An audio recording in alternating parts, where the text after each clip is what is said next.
तो क्या आप इसी प्रकार का संरक्षण देंगे? एक लाइन में जवाब दीजिए। अपराधीकरण हो गया है, शराब की नदियां बढ़ रही है, अपराध का गढ़, जैसे बेरोजगारी और लेके आएंगे उस पे, मतलब बेरोजगार सड़क पे बेरोजगारी दर स्कूलों में डेस्क कितनी है वो आपको ही नहीं मालूम है। है।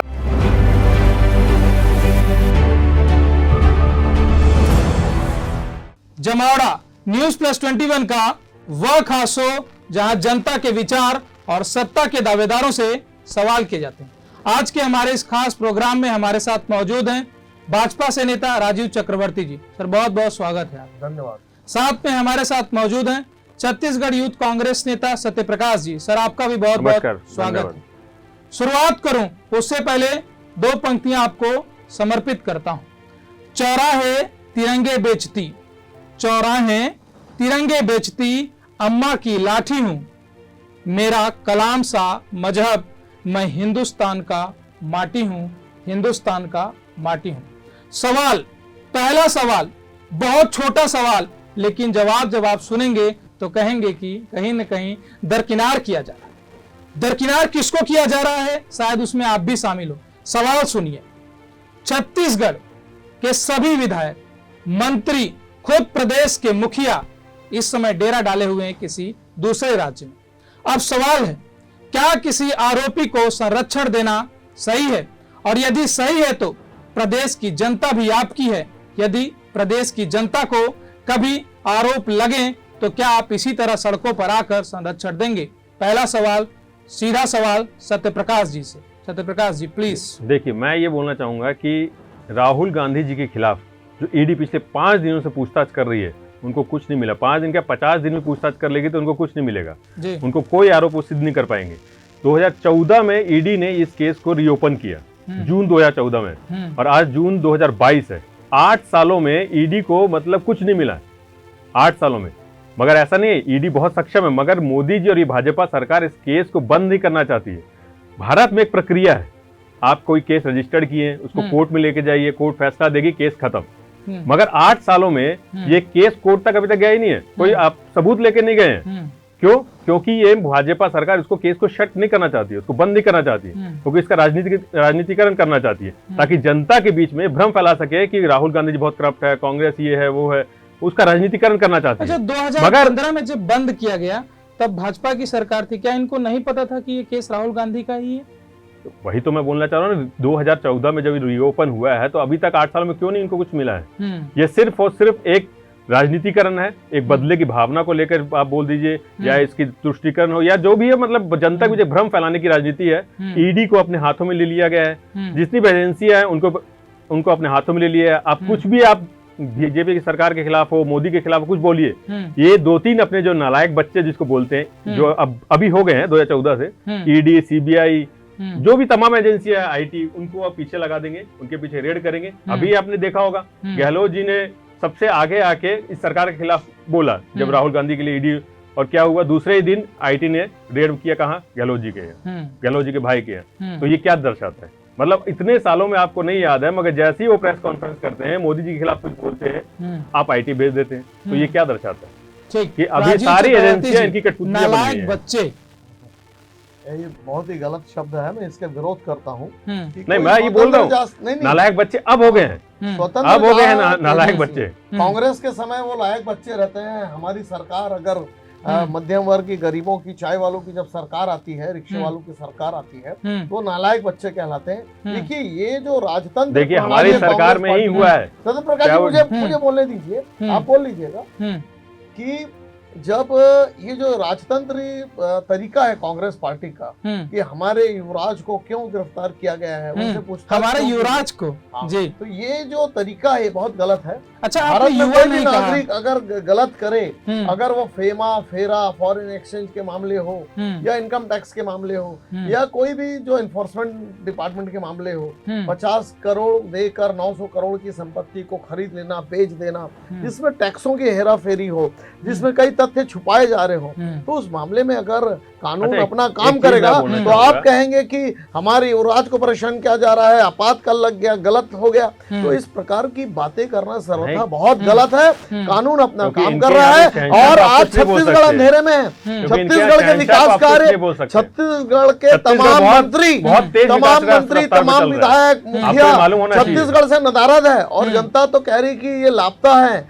रायपुर को लापतागंज बना दिए, पूरे कोई नहीं है विकास कार्य के लिए, कोई बोलने वाला नहीं है। बेरोजगारी दर किसकी- स्कूलों में कितनी डेस्क है वो बेंच आपको ही नहीं मालूम है, है। भारत शिक्षक भारत नहीं की है, बेरोजगारी दर क्या है और छत्तीसगढ़ की अस्पतालों में बेरोजगारी दर क्या है? प्रकाश जी, लापतागंज है छत्तीसगढ़ इस समय। देखिए वहां पे हमारे नेता गए हैं, वो उसमें तो दिख रहा है, पब्लिक डोमेन में है, उसमें कोई जो है, मगर इसका मतलब ये तो नहीं कि यहाँ विकास रुक गया है। विकास हो रहा है। आज रुक गया है। बेरोजगारी दर देखिए, भारत की बोलने बेरोजगारी वाला दर 7% अरे वो ऊपर है। बेरोजगारी दर और आप बेरोजगारी लोगों की 75% कम हो गई है, 6% के आसपास आपके है। मंत्री ऐसा तो और नहीं काम विधायकों रुक रहा की है, बेरोजगारी विकास दर तो रुक चल गई रहा है, नहीं, जनता बेरोजगार है। आपको अगर ऐसा छत्तीसगढ़ लग की। रहा है कि हद तो आपके पास कोर्ट है, आपके पास जो भी नहीं, एजेंसीज है, आप ही जाइए कोर्ट में। छत्तीसगढ़ के गरीब लोग हैदराबाद कमाने जा रहे हैं, तो आप जाइए कोर्ट में, छत्तीसगढ़ आप में आंदोलन कीजिए सड़क ऐसा पे। बेरोजगारी आपको का तो आलम मना नहीं है कर रहा है। कि लोग आप जाइए। मुंबई और सिर्फ कलकत्ता आरोप कमाने लगाने से खाने नहीं जा होता रहे है हैं। राजीव जी, सिर्फ आरोप लगाने से नहीं, नहीं आरोप होता है। अगर की आपके बात पास नहीं कुछ कर रहा है, हूं। सिद्ध करने को कुछ है तो आप कोर्ट चले जाइए। अच्छा, मैं अपने सड़क प्रश्न का आपकी यदि अभी एक भी एक आपकी लाइन में है। जवाब जानना चाहूं, सबसे पहले सत्यप्रकाश जी, मेरा जी। सवाल था, आरोपी हैं जी यदि प्रदेश की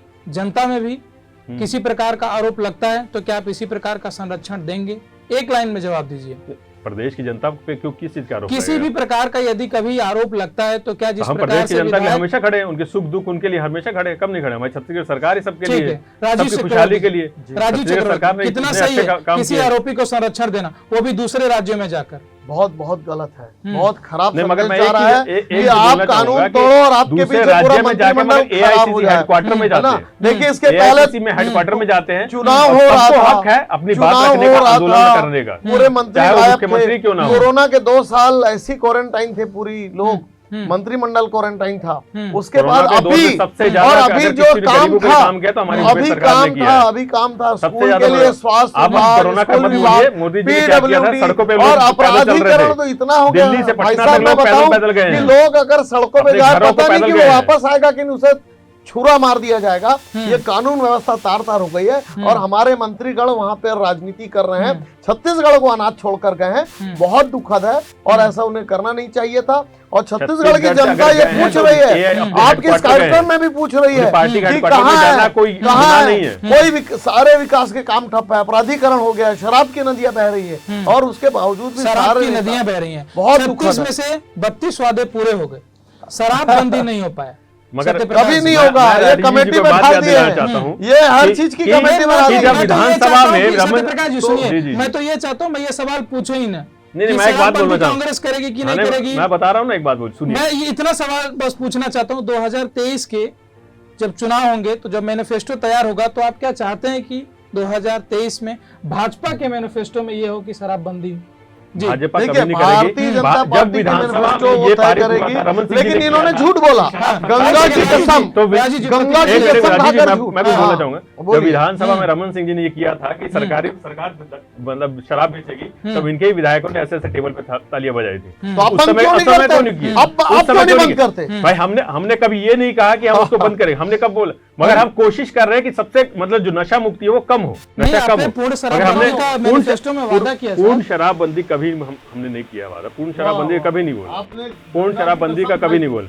देखिए गंगा की कसम खाकर आपने 36 वादे किए थे और आप मुकर रहे हैं। अपराधीकरण हो गया है, शराब की नदियां बढ़ रही है, अपराध का गढ़ बन गया छत्तीसगढ़, विकास के सारे काम ठप है और तो और बेरोजगारी का बड़ा आलम है। बेरोजगारी भत्ता दिया जाएगा, कहा गया था, नरवा गुरुआ बाड़ी सब खत्म हो चुका है।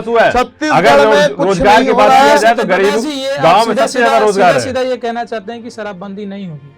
शराबबंदी के लिए हम इस पे विचार कर रहे हैं, हम ये नहीं बोले कि नहीं होगी, तारीख विचार नहीं कर रहे हैं। बताएंगे। विचार हो रही है। विचार रुको। हाँ, कभी तारीख कोई नहीं भी बताएंगे। शराबबंदी खत्म हो जाएगा तब विचार होगा, फिर से में नए मैनिफेस्टो में विचार इतनी होगा। बड़ी ऐसा तो नहीं है कि एक दिन में हो सकता है, उसके लिए तो भैया चिंतन 38 बैठक महीने करनी बीत पड़ती गए, है ना। 4 चिंतन साल बीत बैठक गए। करके कौन से विचार ऐसे चल रहा है। शहर थे, कौन से ऐसे कस्बे थे जहां पर आपने प्रयास किया? आप कभी कहते हैं कि आपकी टीम गांव-गांव में रिसर्च कर रही है, फिर हाँ, आप कहते हैं चल कि रही है वो कस्बों में रिसर्च। है, फिर आप कहते हैं जिला में है, अब आप कह रहे हैं कि हम शराबबंदी। जब उसकी रिपोर्ट आएगी तो सार्वजनिक की जाएगी रिपोर्ट कहाँ कब कहाँ आएगी? आएगी। नए मैनिफेस्टो अब में वो तो आएगी, हमारे किसी में अब भाई मैं तो पार्टी का मैं सदस्य हूँ, तो सरकार के पास आएगी, जब आएगी तो सरकार बताएगी। मैं सरकार का प्रवक्ता नहीं हूँ, मैं पार्टी का प्रवक्ता हूँ। ठीक है, राजीव सरकार चक्रवर्ती के पास आएगी तो बताएगी। देखिए ये जो तमाम झूठे वादे कांग्रेस पार्टी कर रही थी, आज कांग्रेस के शासन में यही दिखता है। डॉक्टर रमन सिंह का 15 साल का सबसे पहले तो मैं बोलूंगा भय, भूख, भ्रष्टाचार और शराब थे इस नदी में आप उस नदी में ताली बजाएंगे। हमारे समय में जब कोठिया शराब बेचते थे और अनर्गल गलत काम होता था शराब के आड़ में, तो हमने उसका सरकारीकरण किया था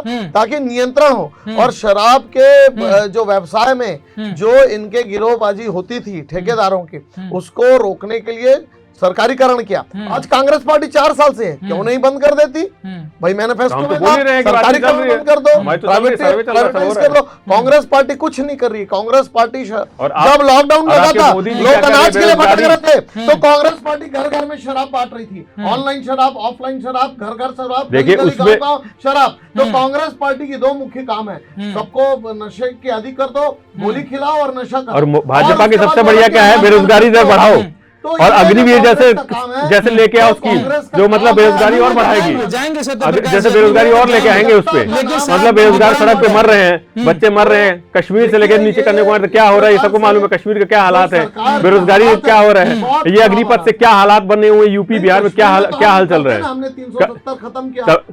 अच्छा, कश्मीरी पंडितों का क्या हुआ? सवाल पे रहे तो ठीक रहेगा। एकदम जनता जानना चाहती, जितने हमारे दर्शक हैं, शराबबंदी पूर्ण रूप से अगले चुनाव से पहले होगी या नहीं सत्यप्रकाश जी? और 15 सालों में जिस आप नदी की बात कर रहे हैं, आपने क्यों कोई बड़ा कदम नहीं उठाया?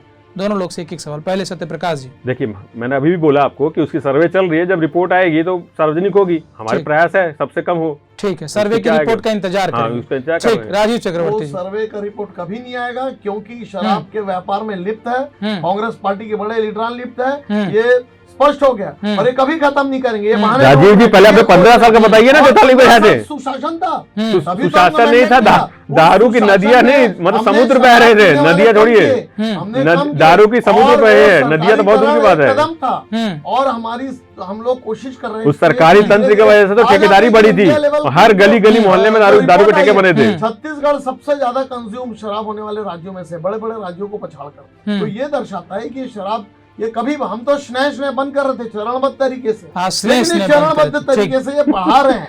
अगर चरणबद्ध तरीके से बंद करते ना तो 15 साल में बंद हो चुका होता। विदेशी अगर चरणबद्ध तरीके से करते 15 साल में कम कर रहे थे, वो स्नेह बता रहे हैं कि रिजल्ट आएगी। ये स्नेह कब खत्म होगा, ये तो दर्शक ही आने वाले 2023 के चुनाव में देंगे। खैर, इस सवाल का जवाब दर्शक समझ गए होंगे। अगले सवाल की ओर चलते हैं। बड़ा सवाल है, 27% आरक्षण साहब। 2018 दिसंबर 12 सरकार बनती है, बड़ा आरक्षण, अब तक कुछ नहीं हो पाया। सत्यप्रकाश जी जवाब दीजिए प्लीज। देखिए, वो तो क्या बोलूं मैं, राजीव जी के ऊपर है ये बात। आरक्षण का तो जैसा भी है वो सब चल रहा है, और क्या बोलूं मैं, आरक्षण पे तो मैं कुछ नहीं है खास। 14 से 27 साहब, 52% सिर्फ वोट बैंक को आकर्षित करने के लिए, बड़ा विषय नहीं है। राजीव चक्रवर्ती जी जवाब देते घिचक रहे हैं जी।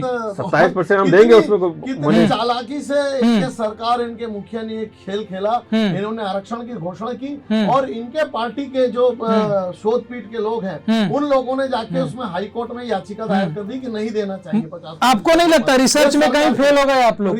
इसका भी डेटा आ ही रहा। आपने अभी कुछ दिन पहले चोलेश्वर चंद्राकर ने खुद मुझसे बातचीत की, उन्होंने सीधा कहा कि हम बहुत जल्द 27% का आरक्षण लाने वाले।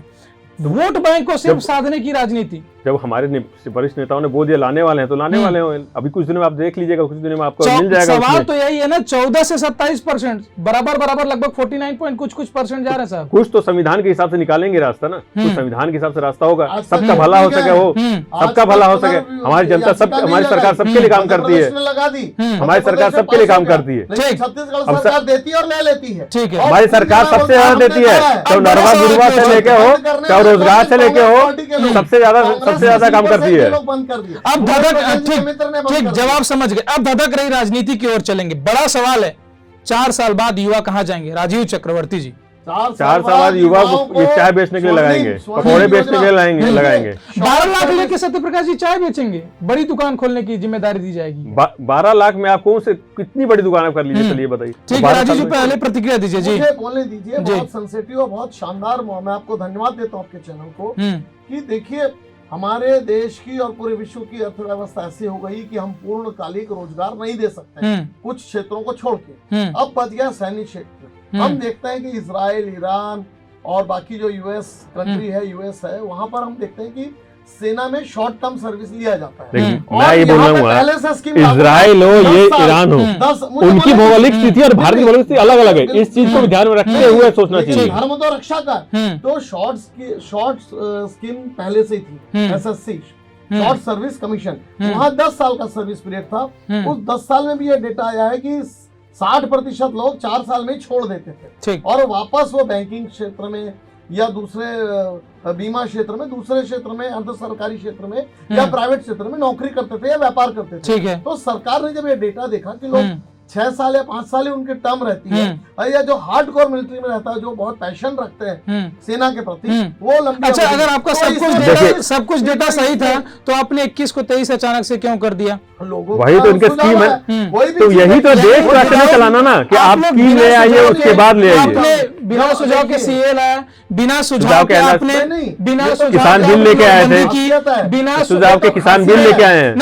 यही खासियत है कि मोदी जी अपने हिटलरशाही से चलते हैं, जो उनको हिटलरशाही अच्छा लगता है उसी हिसाब से लेके आते हैं। बिना सुझाव के सीए बिल लाए, बिना सुझाव के नोटबंदी की, बिना सुझाव जीएसटी है, बिना सुझाव के किसान बिल है, बिना सुझाव के किसान बिल लाया, अग्निपथ की योजना पहले से चल रही है, आज से 6 साल से अनुसंधान चल रहा है, उसमें वित्त 6 साल से अनुसंधान चल रहा था और 4 दिनों में तबादला कर दिया साहब। 21 से 23 क्यों नहीं करेंगे? जब पब्लिक की डिमांड आती है, ये तो खासियत है कि हम रिजिड नहीं है, हम लचीले हैं। कोई अगर अच्छा इंफॉर्मेशन आता है कि कोई अगर, मुझे लगता है राजू चक्रवर्ती जी, लैक ऑफ इंफॉर्मेशन, जनता तक सही समय पर सही चीज आप नहीं पहुंचा पाए। ठीक है, मैं एक बोलना चाहूंगा कि सबसे बड़ी बात यह कि एक ऐसे स्कीम को कहां से लेके आते हैं जो किसी को समझ में, जब किसान बिल लेके आए तो किसान को समझ में नहीं आया। अभी ये आर्मी वाले मतलब रोजगार लेके आए, इनके युवाओं के लिए युवाओं को समझ में नहीं आता।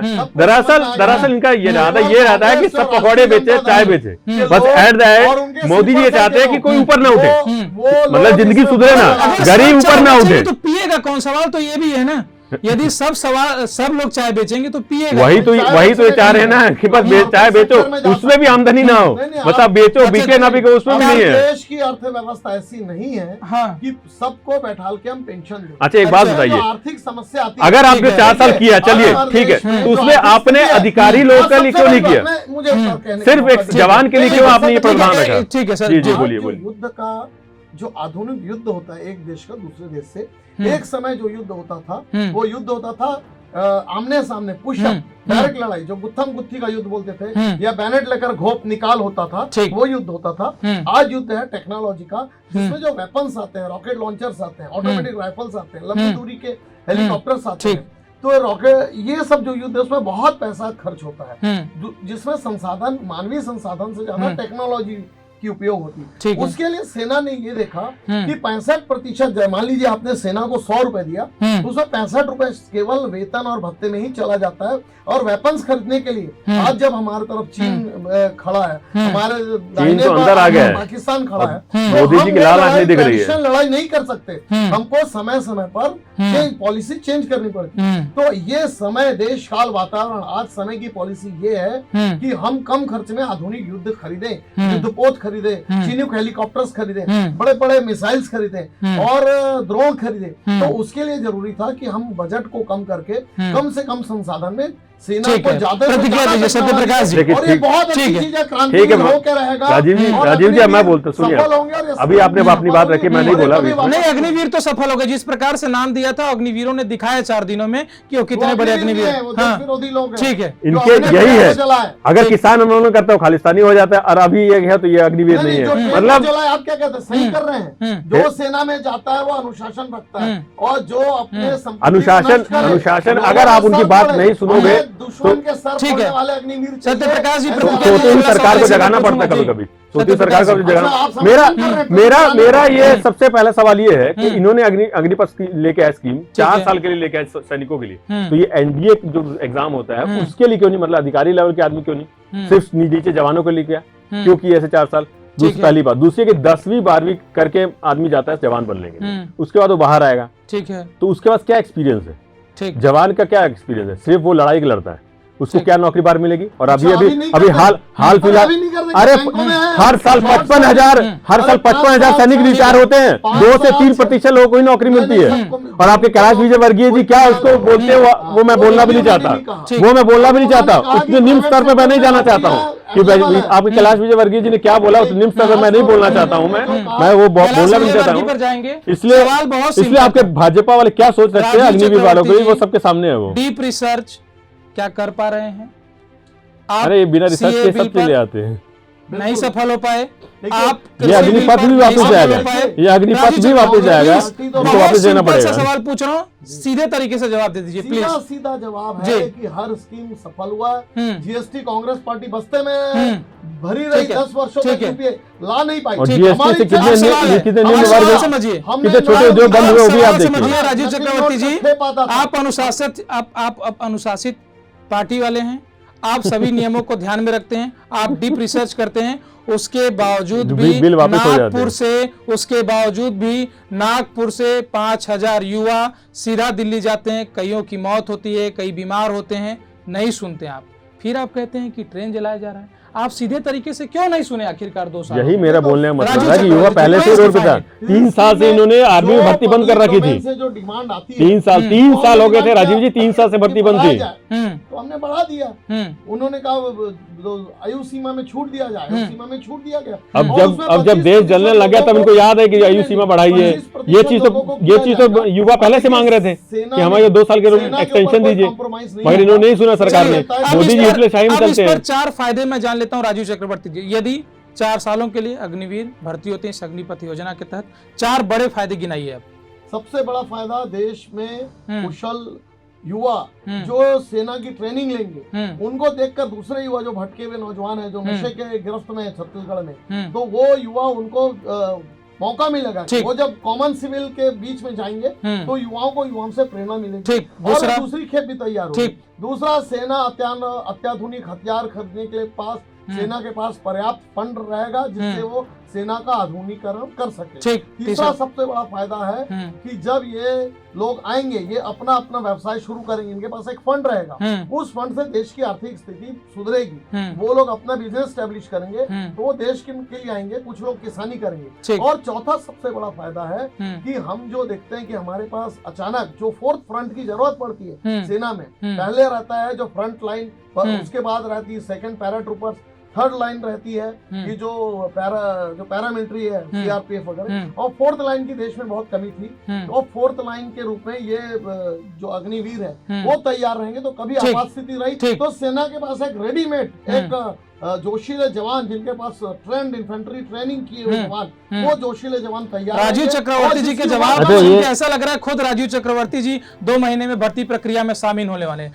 बहुत खूब आपने जवाब दिया। अब 4, क्योंकि सत्यप्रकाश जी अच्छाइयां गिनाने में थोड़ा सा हिचकिचाएंगे, 4 इसमें क्या कमियां हैं सत्यप्रकाश जी? प्लीज 4 नहीं 400 कमियां हैं। 4 गिना दीजिए बस, 4 महत्वपूर्ण कमियां जो इन्होंने बोला है आखिरी में, जो चौथी गिनाई इन्होंने कि युवा हमेशा तैयार रहेंगे। आप एक तरफ बोल रहे हैं कि 4 साल बाद रोजगार करेगा, 4 साल बाद कोई नौकरी करेगा, किसानी करेगा, तो उसको फिर से आप कहां से बुला के लेकर आइए? वो एक दूसरे व्यवसाय में चला गया, वो दूसरे किसानी में चला गया, उसकी सोच एक अलग होगी, वो वापस आप कहां से उसको लेकर आइएगा? पहली बात। दूसरी बात ये बोल रहे हैं 10 से 12 लाख रुपए मिलेंगे। चलो ठीक है, मिलेंगे। 10-12 लाख में कौन सा रोजगार होता है? उससे कितनी जिंदगी चल जाएगी, पूरी जिंदगी। वो 24 साल में अगर रिटायर हो जाएगा, 23-24 साल में 2500 रुपए भत्ता नहीं दे पाए, लेकिन 12 लाख कम पड़ रहा है। मतलब क्या कर लेगा 12 लाख में? और सबसे बड़ी बात ये है कि वो जो मैं अभी थोड़ी देर पहले बोला था कि सिर्फ जवानों के लिए क्यों है, अगर आपको करना था तो ये एनडीए सर्विसेज जो है पूरे सबके लिए रखनी चाहिए थी। क्योंकि जो जवान बनते हैं हमारे देश में 10वीं 12वीं, उसके बाद वो आर्मी में इसलिए जाते हैं ताकि उनके पास उतना फंड नहीं रहता आगे पढ़ाई करने के लिए। वो मतलब अपने आप को शारीरिक बना के इस टाइप एग्जाम देके वो 10वीं 12वीं के बाद इसलिए जाते हैं कि एक उनका करियर भी स्टेबल हो गया है, आगे पढ़ने के लिए उनके पास पैसे नहीं है तो अपना एक करियर बना लिए इसे। मगर वो 10वीं 12वीं के बाद बाहर निकलेगा तो उनके पास क्या है? ठीक है, तो या तो पढ़े सवाल थे और हमने पूछा, राजीव चक्रवर्ती से भी जानने का प्रयास किया क्योंकि भाजपा से हैं, तो क्या इसके फायदे हैं हमारे दर्शक समझ गए, और इसके नुकसान क्या हैं उसको भी समझाने का प्रयास किया सत्यप्रकाश जी। अब अंतिम सवाल पर चलेंगे।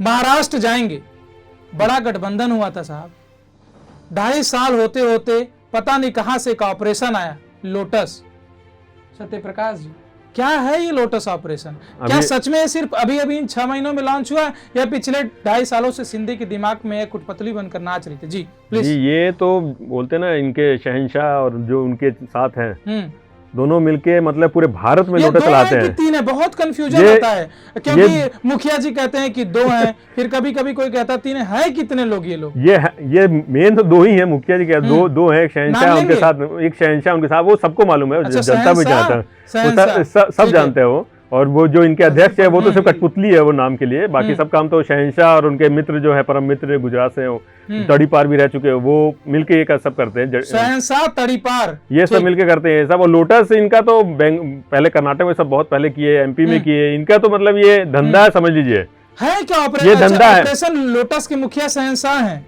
ये धंधा है इनका लोटस, समझ लीजिए। और क्या बोलूं मैं, मतलब तोड़ फोड़ करके, साम दाम दंड भेद, बल प्रयोग करके, धन प्रयोग करके किसी एक संवैधानिक सरकार को गिरा देना इस देश में आज तक नहीं हुआ। मगर जब से ये बीजेपी सरकार आई है, जब से ये दोनों की सरकार आई है, तब से हर राज्य में ये गिराने की कोशिश करते हैं। धन बल हो, बल प्रयोग किसी भी तरह, साम दाम दंड भेद से ये सरकार गिराते हैं। चूहे खाकर बिल्ली हज को चली, और एक दूसरी कहावत भी है, अभी तो 46 ही खा के चली है, और मुझे लग रहा है कि गुवाहाटी तक नहीं, ये तो आप ही के यहाँ है, कुछ खाई, ये तो आपके यहाँ है, गुवाहाटी में 46 खाई है। ठीक है, अब मुझे जवाब देने दीजिए। बहुत अच्छा प्रश्न किया, मैं आपको धन्यवाद कहता हूँ जी। चुनाव लड़ा भारतीय जनता पार्टी और शिवसेना, जनता के सामने वोट देने गए, दोनों की आइडियोलॉजी एक, हम राम मंदिर बनाएंगे, हम जो हिंदुत्व की जो फिलोसॉफी उस पर काम करेंगे। ठीक। और चुनाव होने के बाद शरद पवार जी अपना खेल खेलते हैं और सरकार बन जाती है कांग्रेस पार्टी और शिवसेना की, और वो कांग्रेस पार्टी जो कहती है कि हम हिंदुत्व का विरोध करते हैं, मैं हिंदू हूं, हमने कभी नहीं बोला है, ये गलत बात है। केरल में कांग्रेस कभी नहीं बोलती, कांग्रेस गलत बोली अगर बोलना पड़ेगा, कांग्रेस कभी नहीं बोलती हम हिंदू का विरोध करते हैं, ये कभी नहीं बोलती है। और अच्छा, अब शिवसेना के तो यहाँ पे राम पदगमन हम ही नहीं बनाया, चंदपुरी में क्वेश्चन मत हम ही नहीं बनवाया। केरल में जाकर कांग्रेस पार्टी वहाँ की जो अतिवादी मुस्लिम लीग है बनात वाला साहब की, उसके साथ समझौता करती सरकार। देखिए राजीव जी, अपना इतिहास भी देख लीजिए, जम्मू कश्मीर में आपने किसके साथ सरकार बनाई थी, आपने जम्मू में किसके साथ सरकार बनाई थी, वो भी इतिहास देख लीजिए। जो बनात वाला साहब जो बोलते हैं कि हम हिंदुस्तान में शरीयत का कानून लाना चाहते हैं, उसके साथ कांग्रेस पार्टी केरला में यूडीएफ की सरकार बनाते हैं, महाराष्ट्र में आके शिवसेना के साथ सरकार बनाना चाहते हैं। असल में कांग्रेस पार्टी केवल सरकार बनाना चाहती है, कोई आइडियोलॉजी नहीं। और वहीं पर भारतीय जनता पार्टी और शिवसेना एनडीए के हिस्सा हुआ करती थी। अब शिवसेना के विधायक कहते हैं कि जब हम जनता के सामने जाते हैं तो जनता हमसे बात नहीं करती कि साहब आप तो कांग्रेसी हो गए, कांग्रेस के साथ सरकार बना। तो देखिए, ये बेमेल विवाद चल रहा था जिसमें पति पत्नी नहीं थे, पति थे या पत्नी थी। तो ये जो बेमेल गठबंधन था उसको लेके विधायकों के अंदर संतोष। पर सत्यप्रकाश जी, सोचने वाली बात है कि आखिरकार मध्य प्रदेश, कर्नाटक और अब महाराष्ट्र, क्या आखिरकार इनके पास ऐसा कौन सा सुंगनी है जिसे पार्टी तुरंत बदल जाती है? जी, सबसे बड़ा तो इनके पास आज की तारीख में धन, ये धन के बल बहुत दिखाते हैं ये, और इसी धन का बल नहीं, वो तो आपकी मोदी जी ने ही सबसे बड़ा ये डोमेन में लेकर रखा है। सब ये पूरे पब्लिक डोमेन में है कि इंटरनेशनली सबसे बड़ी पार्टी बीजेपी, जिसका फंड सबसे ज्यादा इंटरनेशनली, ये एक अमेरिका की एजेंसी तो उसने ये निकाला था पब्लिक डोमेन, सबसे ज्यादा फंड है, 500 रुपए मांगते हैं, सबसे ज्यादा फंड। वो तो आपको दिखाने के लिए करना पड़ेगा ना, वो तो आपको पब्लिक में दिखाना पड़ेगा, हमारा पैसा नहीं है। मगर ये दिखाते हैं, आधिकारिक रूप से आपको दिखाते हैं। सभी इनका पास वही है, शोबाजी आप जितनी कहा लीजिए, वो शुरू से लेके वो मोदी जी से चालू हो जाता है इनके। जब आपका नेता ही ऐसा है, मार्केटिंग अच्छी करने वाला, तो नीचे के कार्यकर्ता तो होंगे ना, नीचे के नेता तो होंगे ही। जब आपके नेता ही है मार्केटिंग गुरु, तो नीचे तो होंगे ही। क्या लगता है सत्यप्रकाश जी? देखिए, हमारी चुकी है नहीं, बिल्कुल नहीं बिखरी है, वो वहाँ सरकार में है, और हमारी सरकार बनेगी, पूरे 5 साल वहाँ निकालेगी, उसमें कोई स्थिति नहीं। हाँ, एकदम। शिंदे को कैसे मनाएंगे? वो तो हमारे शिवसेना के संजय राउत जी खुद बोल रहे हैं, वो आ जाएंगे, उनको मनाना है क्या, वो तो शिवसैनिक है, और रहा सवाल उनका, तो वो तो उनकी पार्टी का मैटर है, वो शिवसेना। ठीक है, राजीव चक्रवर्ती जी एक बार धोखा खा चुके हैं, 48 घंटे में कुछ लोग आए थे, पार्टी बनाए, पार्टी छोड़ चले गए। कहीं यही दर्द, यही विरह, यही चीज का बदला लेना चाहते हैं। अब तक सामने नहीं आ पाई कि आखिरकार आप जुड़ रहे हैं या नहीं जुड़ रहे हैं? जी प्लीज प्रतिक्रिया दीजिए। देखिए, ये शिवसेना का आंतरिक मामला है। शिवसेना के विधायक के अंदर ये अंतर कलह चल रहा है। 38 विधायक है, वो कह रहे हैं कि हम किस प्रकार से 46 42। तो ये शिवसेना का आंतरिक मामला है। हाँ, भारतीय जनता पार्टी सरकार बनाने के लिए तैयार है। और दूसरी बात मैं कह दूं कि कांग्रेस पार्टी जिसने चुनी हुई सरकारों को बर्खास्त किया था, आज भी मुंबई वर्सेस राजीव जी ये आपके यहाँ चल रहा है, आज ये आपके यहाँ चल रहा है।